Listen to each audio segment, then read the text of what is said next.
Red flag is a red flag. William, open your eyes. Is the common sense not there? That's messy. I was shocked. I said, wow.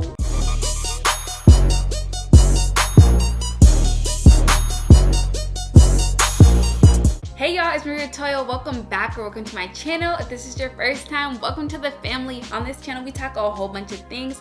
And today we're tackling Girlfriends Season 1. If you don't know about Girlfriends, you've probably been living under a rock, okay? Girlfriends is what a lot of people are watching on Netflix right now, including myself. And I just wanted to talk about Girlfriends. I feel like there's a lot of similarities to what the girls have gone through in their late 20s to what a lot of us are going through now. They were talking about a lot of things that even relate to today. So I really just wanted to talk about Girlfriends, talk about Joan, Tony, Lynn, Maya. I also want this video to be interactive, so I'm gonna try to put polls up here and see if we can like kind of have a discussion. If the polls don't work, then let's talk about it in the comments as well, okay? If you don't know, Girlfriends came out in like early 2000, like 2000, 2001. 6-year-old Maria, 7-year-old Maria, I was watching Girlfriends, yeah.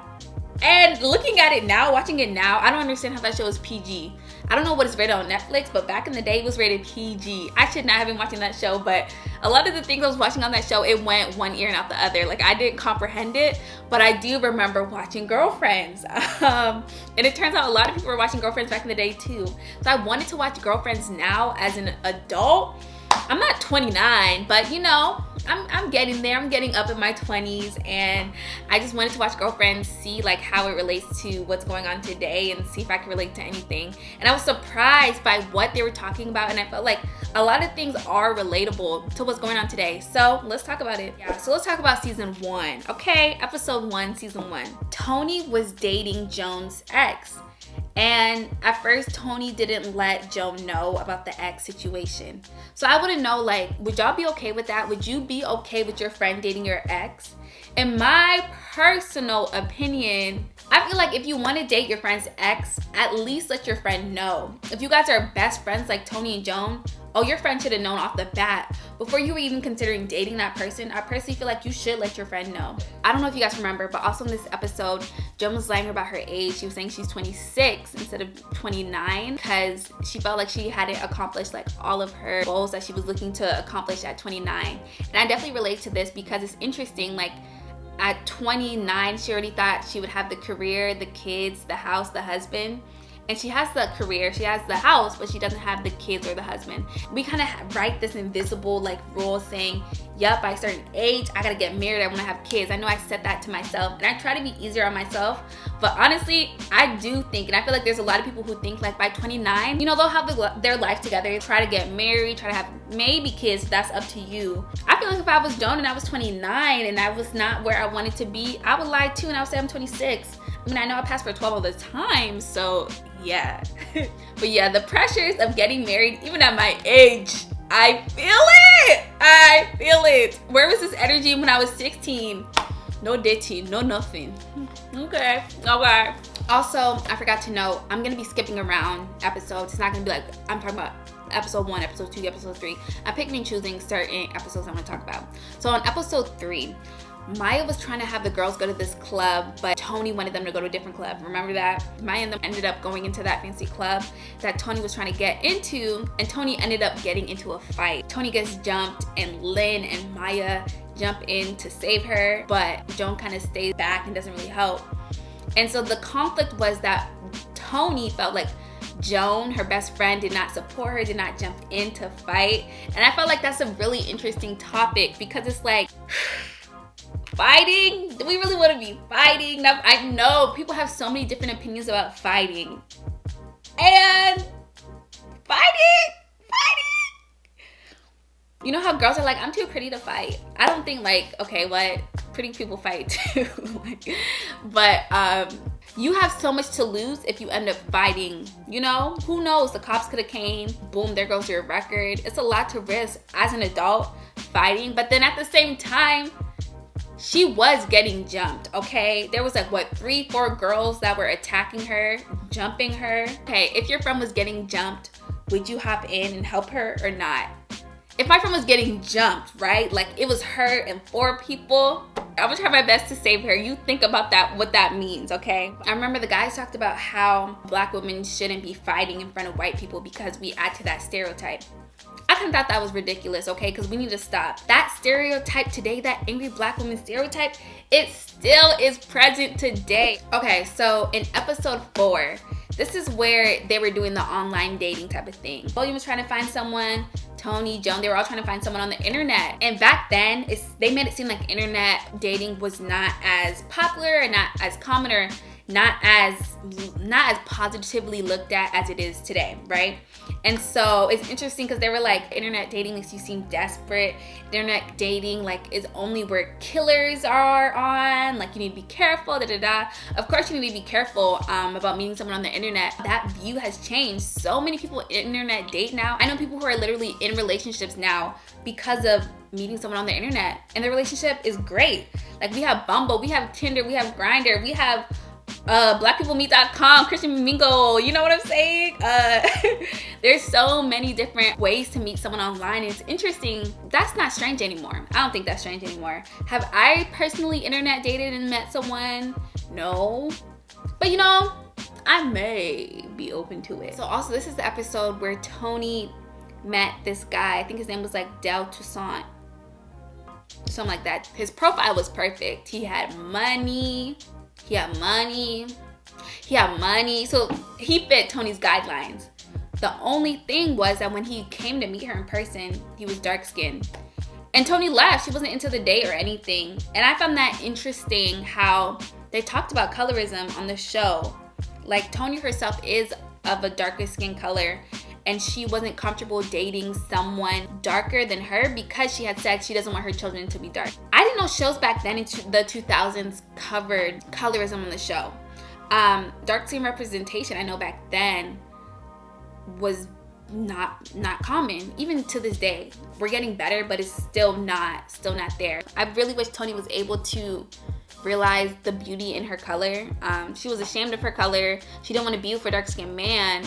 I feel like maybe as a child or maybe a young woman seeing something like that, I maybe would have felt more comfortable in my dark skin if I had seen Tony be like, you know, I'm beautiful and I'm black and I'm proud. I'm beautiful, dark-skinned woman. And I know like my dark skin color does not define me in a negative way. I'm proud of girlfriends for touching on colorism, but I did wish they dived into it a little more. I'm gonna tell you right now, if you're watching this and you're dark skinned, you are beautiful. And don't let anybody tell you otherwise. Period. All right, in episode 5, this is where Joan is getting a little more serious with Marcus, the guy she met on the internet. And they are having problems because Marcus is very like clingy, I guess you could say. Like he is giving Joan her own personal phone. He's sending her flyers every day. He's talking to her every day, you know, doing all those things. And Joan is like not receptive of it because she thinks he's too clingy. Now, what was a little weird is when he had like a certain ringtone for Joan or whatever, and he got her own personalized phone specifically to talk to him. Now that was weird. But if you want to send me flowers, go ahead. That's not a problem. But then again, the right person has to be clingy. If I didn't like you, if you were doing all of that, then I understand where Joan is coming from, because in that aspect, clingy is not it. Like, but that's where Joan needs to be straight up and say, yo, I'm not feeling this, like, nah. And it's funny because Joan couldn't break up with him. She was struggling with it. Have you ever been in a situation where it's hard to cut things off? Because personally for me, I'm like Joan in that aspect. It's hard to end it because sometimes I don't want to be the bad guy. I don't want to be viewed as the bad guy. It's hard. I know. I can say like I've cut it off before, but it wasn't easy. It was not easy. I'm working on that. Just thinking about it, I'm like, I was the bad guy. Yeah, that was hard. No, that's hard. Some people can do it. Some people struggle. Okay, episode 6, if you don't remember, this is where they were having the Halloween party, okay? And Darnell, Maya, and her son got pulled over by the cops simply driving while black. Obviously, police brutality and having to act a certain way when you get pulled over, especially when you're black, it's still something that you think about to this day. You know, we have so many movements, we have so many protests, we have so many people who have died from police brutality. So it's interesting that they talked about it. And even back in the 2000s, I thought it was also interesting how William was like, oh, y'all are being dramatic. Like, you know, we got to get out of this Al Sharpton mentality, like all cops are bad type of thing. Like, and it's like, William, open your eyes. Do you not see what is going on? Even to this day, like, this stuff is still the reality. I do love how they got back at William and they showed his butt because, yeah, that mentality, William, that's coon behavior. We don't like coons up in here. But then I also thought it's like, you know, the influence of social media and having our iPhones and video cameras at our disposal exposes how prevalent racial profiling and police brutality exists. So I kind of thought about how would the narrative have changed if they did film this in 2020 era. You know, maybe William wouldn't have that same process that he did have. All right, so in episode 7, okay, this is where Tony was dating the white guy, the white politician, and he was really invested in her weave, like really invested. Like, I remember he was touching her hair during the episode. He referred to her hair as a weaving thing. The microaggression in that episode was real. Okay, so it's interesting because back in 2000, you could see how uncomfortable she was, how weird it was. Like him inspecting her hair like it's some type of animal at a zoo. There was this whole don't touch my hair movement. Thank you, Solange. But people were shocked, like, oh, you know, I didn't know I'm not supposed to be touching a black girl's hair. Come on, why wouldn't it be weird? What if I looked at your hair and was touching it weirdly and calling it all sorts of things? Let me not get started on this. Y'all not ready to hear this today. Oh, and also with this episode, I like how they talked about interracial dating, and they didn't really make it a big deal that Tony was dating a white guy, because it shouldn't be a big deal. As long as you're not tearing down black men or black women, I think that's fine. This was also the episode where Joan saw Maya's man, Darnell, with another woman. She said like they were like eating together and she was like feeding him. To me, that's a red flag. That's a red flag. That's a red flag. And so Joan told Maya, she ended up telling Maya, and Maya was mad at her. In those situations, it's always tricky. Sometimes you don't know, like if you see your friend doing sketchy behavior, if you see your friend's man doing sketchy behavior, something along those aspects, it's weird. Like, should I say something? Should I not? So let me know. If you saw your friend's man doing something sketchy, like what Joan saw Maya's man Darnell doing, would you tell your friend or not?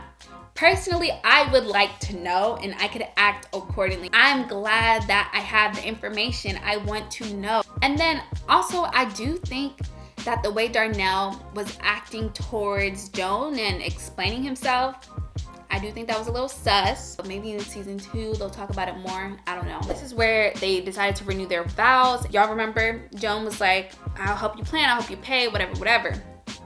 But it ended up being where like Joan was kind of losing Maya's vision and she was putting more of her opinions on Maya's wedding, her renewal of her vows. And in that scene, Joan was doing too much. Joan was doing way too much. Whether you have more money or not, you shouldn't be looking down on anyone for using their family to help with resources. I think, like Maya said, that is beautiful. To have your mom who knows how to make dresses, to have your grandma who knows how to make a cake, like that is beautiful in its own right. And I think it does point out that sometimes, based on certain money that you get, people can be a little more uppity and kind of look down on others who maybe don't have as much money. And we need to stop that. Don't be looking at someone sideways just because they do things a little differently than you do, just because they don't have the same resources as you do. I'm glad they talked about that. Okay, so in episode 11, this is where Joan is dating a married man, but she doesn't know at first. And Tony's also dating a married man, but she knows, okay? So I want to talk about this whole concept. First of all, would you date a married man, yes or no? You know what? No, that shouldn't even be a question. No, you should not date a married man. Like, what? It's sneaky. And I forget which character in this episode said, black men are literally programmed to cheat. No. What is a programming to cheat? That's nonsense right there. That's not a thing. Let's get that clear. That's not a thing. I feel like you need to learn self-control. You need to have discipline, and figure out what rules you want to make in your relationship, and talk to your partner. In episode 12, this is where the ladies and William decide to write a list of things about what they're looking for in their significant other. And this idea of writing about what you're looking for in a significant other is still relevant to today. I hear things where people say like, yeah, I prayed about the certain guy I was looking for. I wrote down what I was looking for. And I believe it. I definitely believe that you can manifest who you're looking for. And low-key in this episode of work, Joan wrote about her perfect guy and she found Sean. William wrote about his perfect woman and he found Yvonne. Lynn, okay, not with Lynn. Tony ran into her ex, Greg. So I want to know, have you ever made a list of what you're kind of looking for in a significant other?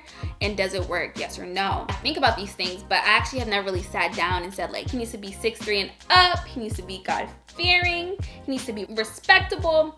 I haven't really done that. You know what? I need to do that. In episode 13, this is where Sean reveals that he has a certain addiction that he's kind of struggling with, and it's why he hasn't been as intimate with Joan. Joan kind of has a problem with the addiction and figuring out how she wants to deal with it. So I feel like Sean mentioned something really interesting, and I want to read it here. Women expect men to accept their issues, help them get through it, and understand them. But as soon as men have a problem, women just accept them to change. As soon as men have a problem, women just expect them to change. And you know what? Sean made some points, okay? When we open ourselves up and we kind of reveal what we're going through and some of the things we struggle with, you know, we do believe that men should accept it and, you know, be there for us and show love and care towards those certain situations. But I do feel like on the other spectrum, we as women are not as open when helping men deal with some of their issues. It's hard for men to kind of get out of their shell. I feel like only a small portion of men are very in touch with their feelings and show more of a sensitive side to themselves. And maybe that's a part of it. Like, maybe we need to be more accepting of those flaws and kind of just be there, be supportive, and kind of help in whatever way we can. All right, I just wanted to talk about episode 14 for the drama. This is where it's Valentine's Day and Joan is with Sean. Like, they are a couple, right? But Sean has to go somewhere for business on Valentine's Day. And what's his name? And Davis is with his fiance, right? They're together, whatever. Fiance. Emphasis on fiance. But Joan and Davis end up kissing in her office off of some rubbish. I don't even know. I just thought that was crazy. I thought Joan moved really crazy. I thought what's his name? Davis moved really crazy as well. And then good for her because Sean came up to his door and he was like, hello, I came to surprise you. Joan was crazy in that scene. That's all I wanted to say about that part. You are dating someone. You're both with people. If you want to figure out what y'all got going on, then y'all need to end whatever you have with the other people before you do that. Isn't that like, is the common sense not there? It's lacking. It's really lacking. I don't get it. Feelings will get hurt in the process. Stop. And I'm mad at Joan for lying. When Sean asked if anything happened, she said no, nothing happened. She a liar. I don't like that. In episode 15 and 16, Maya has health problems. She has fibroids and how she may have to get surgery to remove those fibroids. And I'm so glad that they talked about this because Black women have fibroids at a higher rate, and it's pretty common in the Black community. Okay, in episode 16, this is where Joan is kind of sick of that boy mentality at her firm. She's always trying to speak up and say her points, but the guys always interrupt her. They don't pay attention to her. I remember in this episode, she kind of explains her situation to the girls, and I remember Tony saying like, you kind of just have to accept that you're in a boy's world, and you got to use that to your advantage. No, okay, this is not just a boy's world. Women inclusion is something that we are still fighting for to this day. In episode 18, Lynn kind of feels like Joan is not as present as she was before she had her boyfriend Sean.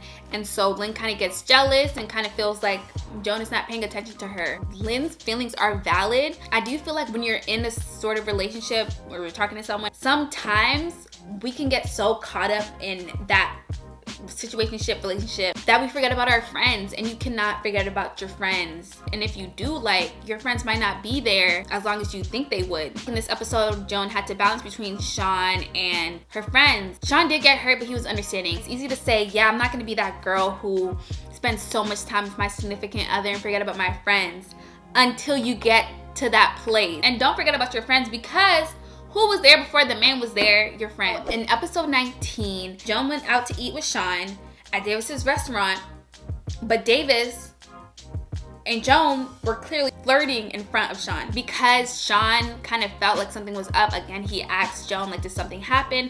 And finally, Joan was honest and she said they did kiss. And then Sean went on a walk. And I want to tell you, the walk is real, okay? The walk, they mentioned that walk in 2000 where Sean went to clear his head and went on a walk. The walk is real. I've experienced the walk. Also in this episode, Joan was dealing with the situation with Sean and Davis, and Sean was like, yeah, you can't see Davis anymore. You can't go to his restaurant. She was looking to William for advice. And William said something really interesting that I also want to talk about. William said that he can tell that Davis still likes Joan, and that he said that sometimes guys can't put aside their desires like women can. William gave the example that he loves Yvonne, but if he ran into a woman he wanted in the past, he would still want her. I hope most men don't think like this. Then he said that he wouldn't act on it, but the feelings are still there. So this kind of brings up the conversation that it is possible to have feelings for multiple people. You could be in a whole relationship with someone but still have feelings for someone else. Do you agree? Okay, can you be in a relationship with A but still have feelings for B? Yes or no? Okay? And I think it's the sad truth, all right? It's possible. You can have feelings for multiple people. You can still like someone while you're in a great, happy relationship. I don't like that. I don't like that idea, but it is possible. I think the important thing is that you don't act on it. You don't act on it because then you're disrespecting your partner. Also in this episode, when I say this episode was heated, you know about Tony and Greg and how, you know, they are having some conflict because of Greg's lack of money. And then we have the doctor. What's his name? Dr. Spencer. Dr. Spencer is what Tony imagined, what she wrote down on her list. He checks all her boxes. It was sneaky of them to kiss. It was sneaky of Dr. Spencer and Tony to kiss in the restaurant while Greg is just down the hall. That was not okay. I guess it wasn't Tony's fault that he kissed her, but that's messy. That's messy.